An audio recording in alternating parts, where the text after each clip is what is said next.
Welcome to the sunny shores of Cape Cod. It's another beautiful night for baseball, and the Bourne Braves are back in action.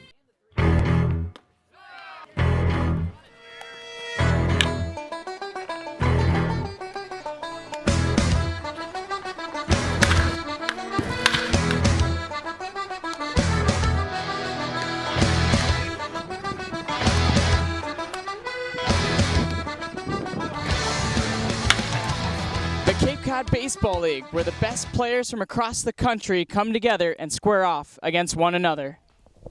Episode 24 of Tomahawk Talk here from Veterans Field in Chatham alongside Chris Jones, Troy Lynch, Liam Sullivan. I'm Kerry Crowley. The Braves fall 4-3 after giving up 4 runs in the first 2 innings to the Chatham Anglers. The Braves tried to claw back. Tonight, Liam, the pitching staff really turned it around after a rough 2 innings. You had a chance to catch up with pitching coach Jordan Tabachman. Yeah, Tabachman said, starter Nick Jensen-Clack got the start tonight. He looked rough out of the gate, leaving a lot of pitches up. Tabachman said he thought his arm was kind of dragging, trying to place some of his pitches and not really throwing, and really trying to kind of work his off-speed pitches and kind of locate them without just throwing. He got hammered for 3 runs in the first, let up another one in the second, and that was all the Anglers would get tonight, but it was enough. Yeah, Nick Jensen-Clack actually ended his outing throwing 6 innings total, went 12 up, 12 down to finish during his final 4 innings. But Troy, the offense couldn't get going tonight against a good Chatham Anglers pitching staff. No, they couldn't. Props to the Chatham pitching staff. They pitched a great game.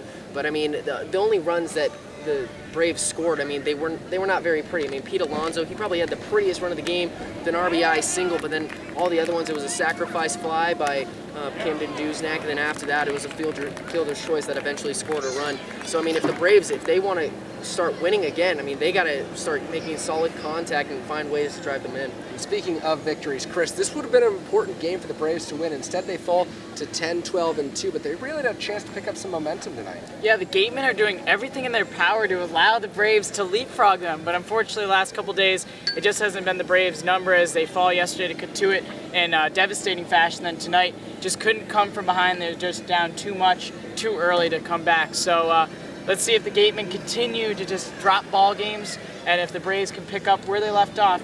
I think it's just one of those small valleys that we're going to see. You cannot play the baseball that the Braves are playing throughout the entirety of the course of the season. They're going to have a couple valleys here and there. Even 2 games under 500, the Braves still within a half game of the Gatemen for second place in the West Division. Troy had a chance to catch up with Bourne Braves hitting coach Joe Lincoln after tonight's game, so let's flip over to that interview right now.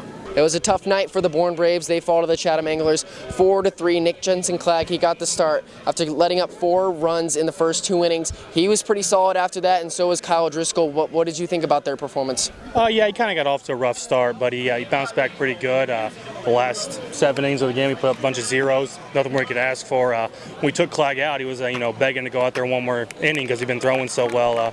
Nothing you can be upset about. Very happy with the way he came out, bounced back. Driscoll came in, put up 2 more zeros. Pitching was good tonight. Only got 6 hits, 3 runs. We could have done a little bit more offensively, but overall, it's a good game. Another thing not to be upset about, Jake Robson was just named Cape Cod Player of the Week when you guys picked him up off the waiver wire. Excuse me.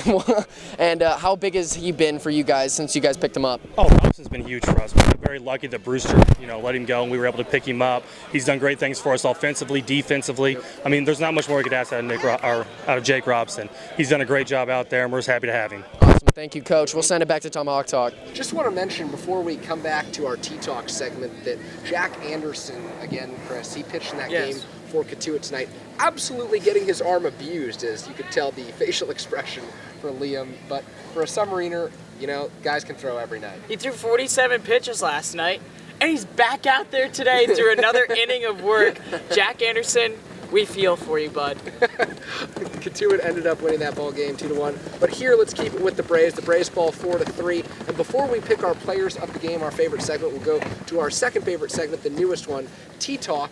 And Liam, tonight's T-Talk question: Should young pups be allowed at Bourne Park? Dogs. Some like to call them dogs. Young pups. There's pups. The Tomahawk Talk crew likes to call them young pups. Yes. A rule at the Braves home field, Bourne Park, no dogs allowed. We think that pups should be allowed. There are usually a few I've never seen a single dog at Bourne Park, ever. There's usually a few that sneak in. So if you think that dogs should be allowed or pups should be allowed at Bourne Park, use the hashtag TTalk, 2 T's, and let us know at the Bourne Braves Twitter accounts or any of our Twitter accounts. Just get in our mentions to let us know if pups Slide right in. should be allowed at Bourne Park. Also, we would love to see pictures of your favorite dogs. Yes. You know, maybe a dog you have at Absolutely. home. You know, maybe a Braves player with a dog. You might get it on the B-roll on our next Tomahawk Talk. We would love to showcase you and your young pup here on Tomahawk Talk. All right, so let's slide over to players of the game. Chris, you go first. It's an obvious choice tonight. John Garner, who won the 50-50 raffle and donated it back to the Chatham A's. What a job, John You Garner. act like that's the first time that's ever happened. It's the first time I've ever seen it happen. People do that all the time. Who wins $600 and then donates it back? 650. There's 650. 4 of us here and 3 of us behind the camera that would have loved $600 to split between all of us. John Garner traveled out here from Lexington, Kentucky, and he's given the A's everything that they could have asked for. Troy? I got Pete Alonso in this one. I mean, he had a few at-bats. He got that RBI single in the game. It's been weird seasons for him so far. He's been on and off, playing and not playing, DHing, playing first base. It's been weird, but he had a great diving play at first base. That could have made some damage for the Braves, but overall, pretty solid performance by Pete Alonso. Liam?